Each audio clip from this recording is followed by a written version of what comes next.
Good evening. I'm Paul. This is Dave. We're here for Cask Talk to talk about our beers today. Dave here is a brewer and a certified beer judge, and I'm just a beer drinker. Today we are talking about the Four Peaks Pumpkin Porter. So Dave will let you know a little more about what a porter is. So it starts off in England, where the style is really created. There's American versions of it. I'm not sure the complete history of the pumpkin aspect of it, if it was ever brewed back in England, or if this is kind of an American creation. In the beer styles, they actually classified as an autumn beer. It is generally a more malty beer, less bitter, some chocolatey, coffee kind of character to it, a little bit of toasty notes, caramel, nutty, full-bodied, typically. It's a heavier beer. Yeah. I also will say most of the porters I've drinking are definitely more on the caramelly or nutty side as well. I enjoy the porters. Yeah, so it's not really a hoppy beer. So you really don't end up with a lot of that fruity kind of flavors that you'll find in a lot of ales. It's not going to have that hop type character to it, though you'll find some hoppiness to it, some bitterness to it. It just won't be overly in that way. And it's not a significantly burnt character either. The brewery is Four Peaks, and anybody from Arizona or the Southwest, they're the largest and probably most successful brewery here in town. They have several different beer brands that they've got going year round, and they have lots of different seasonals that they come out with. The Pumpkin Porter is one, the Cool Beans is another one. They do an Oktoberfest as well. I like their beers, generally speaking. I'm a big fan of their IPA. We're going to do that one probably in the next video here. They have brew house restaurants more or less around town. The food's pretty decent. I enjoy going to them. So without ado then, I guess let's get to the drinking. Ooh, that was a lot of pop. All right. Let's see. I'll put this in here. You guys all need about everything again. Trying to save my carbonation as much as possible. I don't care much for it, so I tend to dump it off. Hence, my head is much bigger. All right. I'm looking at this in the light. Some really cool stuff. It's very clear, has this like ruby red kind of character, almost like a really, really dark red wine. So it's nice. It's a nice look. And I really like the flavor. One thing we did discover when we were looking things up, that a lot of the pumpkin porters don't actually use pumpkin. They use pumpkin spices like the nutmeg and the allspice and stuff. And according to Four Peaks website, they actually put pumpkin in it. So that's where you get a stronger, I think, pumpkin flavor out of them than you do some of the other ones. Yeah, in my experience, I've made pumpkin porters before. I've created a little bit of vegetable character with them by taking the pumpkin and actually like baking it in the oven. I don't know how much it translated into the overall beer. I really think the spices just kind of overwhelm kind of whatever character you create. Yeah, you can get too spicy with beers really fast, but this one is really nicely balanced. Yeah, I'm not picking up anything overly, pumpkin-y too, or overly spicy to it. No, it really doesn't have much of a smell. Some beers are very strong smelling. This one is more mild on that. It's definitely a thicker beer. I will definitely say that much as far as some of the beers we've had. Mm-hmm. It is obviously a very dark beer, but it's good looking and it tastes really good. I enjoy it. It's one of those things I things is in the fall, we get a lot of the seasonals. I don't know if that's the rest of the world or if it's just here in Phoenix, but it's nice to have like those beers come back around, like the Oktoberfest or the Pumpkin Porter or any of the other random stuff that, you know, they break out for winter. For some reason, winter and fall seem to be beer time. Like, it doesn't yell at me like I'm this unique spiced beer that you might not enjoy, but it's, you know, just there.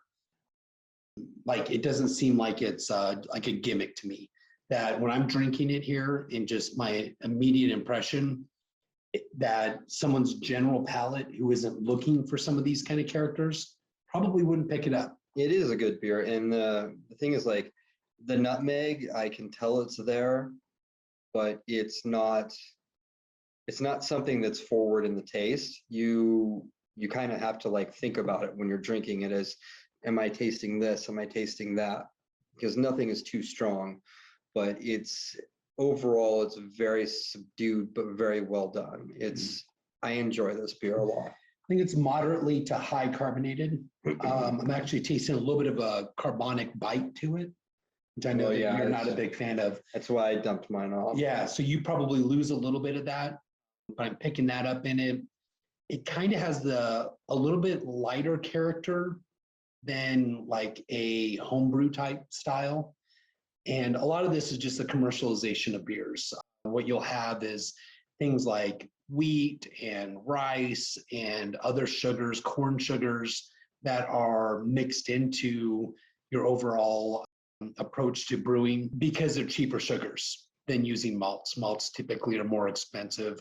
So I'm just kind of getting a little bit of it where it has a little bit of a thinner mouthfeel than I expected of the style. The style itself is generally heavier, but yeah, this isn't like the Hefeweizen that we had previously, where it had a very thick mouthfeel. This is a lot thinner, but it's still not thin. You know what I'm saying? It's still not like drinking a Coors Light or something where it's just basically like water that's fizzy as far as a mouthfeel. This is definitely there. It's definitely present. It's just not, once again, it's not overwhelming. There's nothing overwhelming about this beer, which is honestly kind of the thing I like about it.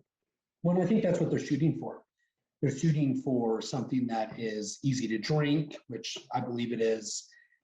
They're shooting for something that is not going to be overly focused on some of the ingredients because they really want the spices to kind of step up to really kind of support the style that they're trying to create.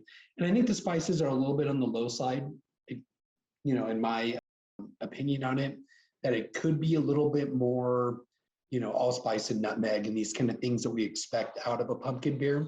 Yeah, no, it's a very well done beer. And the one thing I do want to say is all the things he's talking about, it's probably kept in mind that they want to sell this beer to a lot of people. And when you start getting too strong on one level or too strong on that level, a lot of people are going to get turned off. You know, it's like, I love IPAs. I know a lot of women, because women have actually stronger palates than men, that hate IPAs because to them it tastes like drinking flowers. And they're like, no, it's disgusting. I don't want it. And I know some men that feel the same way, but this is very well balanced. It's very right down the middle. It's a good, if the brewmaster compromised in a fashion, I would have to say cheers, because you made the right choice. Yeah, I think if you're going to make a choice on that, especially something that's going to be very commercial like this, you can pick this up in the stores. You don't have to go to the brewery itself. You need to make it where it's going to be probably making some compromises to everyone's palate to be something where everyone can enjoy it. There is some bready kind of character to it that I'm picking up, a little bit of toastiness to it. The aftertaste is where I'm picking up the caramel. Yeah. I am definitely picking up the caramel. As you know, I'm sitting here while he's talking with my mouth closed. I'm definitely picking the caramel up in there. Little toffee, little caramel notes right there at the end, for sure. Oh, it's a good drink. Yeah, I like it. I'm actually most enthused about the color to it. And I know it's a weird thing to like. Being a home brewer, that's always one of those kind of things that you set that target, like it's going to be this color, and you put together the recipe and then you shoot for it. And when you hit it, you're super happy. So I'm always intrigued by the kind of colors that you can create out of beer, because this one is really, really red. It doesn't have some of that brown notes that you really get out of some of the porters. So I really kind of like that they've created that. Obviously, it's within style. They can be a little bit on the red side with it. It's good. It's a good beer. In my opinion, how to make it better, if I was going to do it, I probably would up the spices a little bit. I'd go with a little more nutmeg if I were Yeah. saying what to do with it. Yeah, I would. I really want to be like, if I'm drinking a pumpkin porter, I would be punched in the face with, you're drinking a pumpkin porter. And then you're like, wow, that's a pumpkin porter. This tastes like a porter. It tastes like a good beer. But I'm not overly like, wow, that's a pumpkin porter impression. You know, and I think that they could create a little bit of that. I also, the other things that I would do if I was going to make choices with it, I would lean more towards the maltiness to it. I think that for some reason it does have this kind of light mouthfeel that I think that they're created by, they're putting either wheat in it or something that is lightening the mouthfeel to it. They're doing it probably because of the commercial aspect of it. But if they used a more all malt recipe on this, it would hit the style tremendously more, but also be tremendously more expensive, which I understand, you know, why companies make those decisions. Yeah, I know that's, I like to be able to afford more than 2 or 3 beers when I'm buying beer, because I don't want to have to pay, you know, astronomical prices. Like I've had beers at small breweries. One of them was called the Papago, which is no longer open, but it was in Scottsdale. And great owner, by the way. They had a couple of fruit beers. They had like a raspberry beer, but the thing was like $12, and it wasn't even a 12-ounce glass. It was a 6-ounce glass. And I really enjoyed it and I paid for it, but it's not something I would pay for very often when there are other beers which are really good that, you know, are less than half the price, let's be honest. So, but this is a good one. Like I said, it's right down the middle. I could see where you could appreciate it, even though you might prefer IPA, or you might prefer, you know, even a thinner beer. Like if you are a guy who drinks MGD, you might enjoy a glass or two of this, in all honesty. Well, and that brings up a really solid point, is when you look at the alternatives of what you would find in any traditional bar, I'd order this over a good majority of them.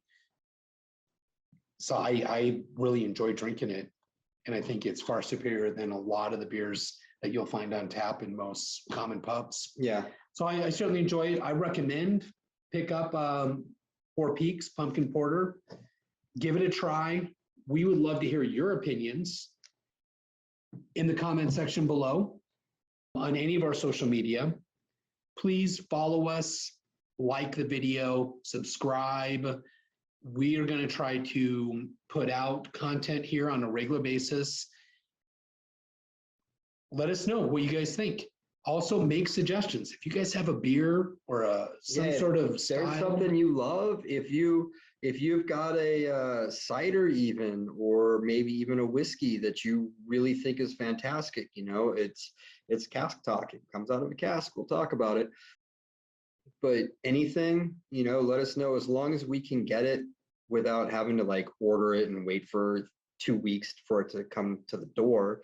We can go pick it up at like Bevmo or Total Wine or the grocery store, you know, depending on whatever. We'll try it. Yeah, and for all of you guys that own microbreweries, reach out to us. So we'll put your drink your comments beer before. too.